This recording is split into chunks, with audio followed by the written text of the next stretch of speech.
किशन का इंसाफ, मेहनत, चतुराई और ईमानदारी की कहानी। गांव रामपुर में सूरज की पहली किरण जब खेतों पर पड़ती थी तो हल्की मिट्टी से उठती सुगंध पूरे माहौल को पवित्र बना देती थी। उसी गांव में रहता था किशन, एक गरीब मगर मेहनती किसान।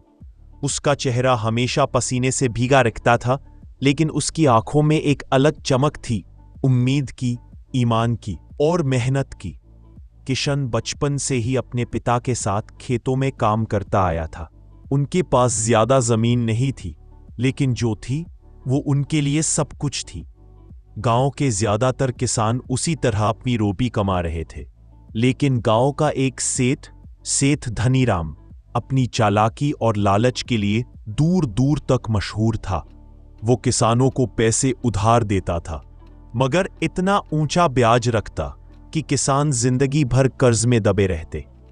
धीरे धीरे उसने कई किसानों की जमीन अपने नाम कर ली।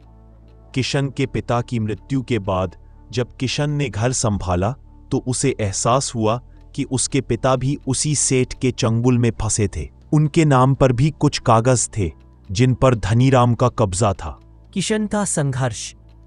किशन ने तय किया कि वो अपनी जमीन किसी भी हालत में वापस लेगा, लेकिन न तो उसके पास पैसे थे न कोई ताकत।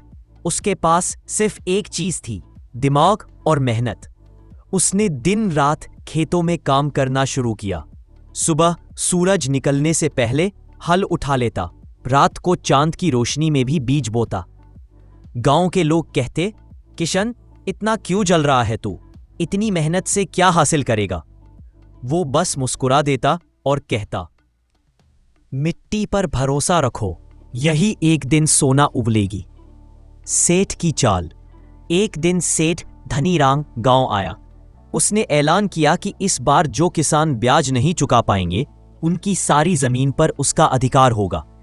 गांव में सन्नाटा फैल गया। सब लोग डरे हुए थे, लेकिन किशन चुप था। वो जानता था कि अगर वो सेठ से भिड़ेगा तो अकेले नहीं, पूरे गांव के लिए लड़ेगा। किशन की योजना।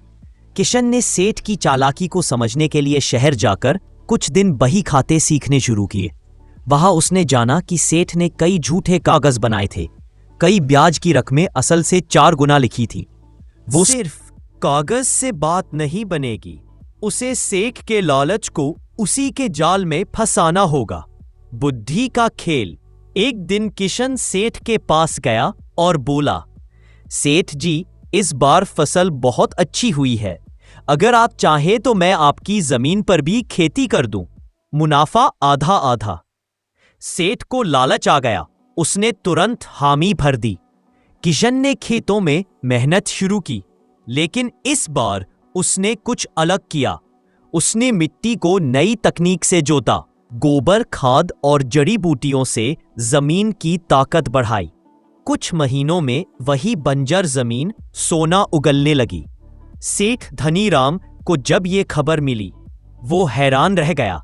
वो खेत देखने पहुंचा और उसकी आंखें फटी रह गईं। किशन, ये तूने क्या कर दिया? ये तो मेरे खेत है। किशन मुस्कुराया, हाँ सेठ जी, लेकिन अब इसका आधा हिस्सा मेरा है, जैसा आपने खुद कहा था। सच का सामना। अब सेठ के पास 2 रास्ते थे। या तो वो किशन को धोखा देकर सब कुछ अपने नाम रख ले, या सच मानकर अपना हिस्सा ले और बाकी किशन को दे। लेकिन लालच ने फिर उसका रास्ता घेरा। उसने गांव के लोगों के सामने दावा किया कि सारी जमीन उसकी है। किशन ने धीरे से अपनी थैली खोली और सेठ के नकली कागजों के असली सबूत दिखा दिए। गांव के सरपंच और कुछ शहर के अफसर भी बुलाए गए थे। सबके सामने सच्चाई खुल गई। सेठ ने झूठे कागज बनवाकर पूरे गांव की जमीन हड़पने की कोशिश की थी। न्याय की जीत। जब सबूत सामने आए, सेठ धनीराम के पास कोई जवाब नहीं था।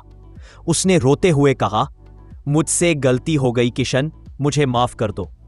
किशन ने कहा, गलती इंसान से होती है सेठ जी, पर माफी तब मिलती है जब दिल से पछतावा हो। सेठ ने अगले ही दिन गांव के सभी किसानों की जमीनें और कर्ज वापस कर दिए।